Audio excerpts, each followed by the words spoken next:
আপনি যদি বলেন হুজুর আমি হিন্দু দেখতে চাই, আপনাকে বলা হবে আপনি পার্শ্ববর্তী রাষ্ট্রে চলে যান, ওইখানে হিন্দু আছে। আমাদের বাংলাদেশেও বেশ কিছু এলাকার মধ্যে হিন্দু আছে। আপনি বললেন ইয়াহুদি দেখতে চাই, আপনি চলে যাবেন ইসরায়েল। আপনি বললেন খ্রিস্টান দেখতে চাই, চলে যাবেন আমেরিকা। কিন্তু আপনি যদি বলেন হুজুর কুরআনুল কারীমের মধ্যে যাদেরকে সবচাইতে ভয়ঙ্কর বলা হয়েছে তার নাম হলো মুনাফিক, আমি মুনাফিক দেখতে চাই, আমাকে বলেন তো কোথায় গেলে মুনাফিক দেখতে পাবো?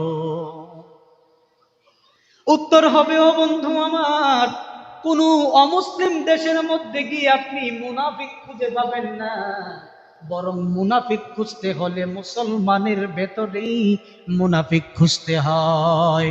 এর কারণ হলো মুনাফিক হতে হলে প্রথম শর্ত হলো আপনাকে ইসলাম কবুল করা লাগবে, তারপরে মুনাফিক হতে হয়।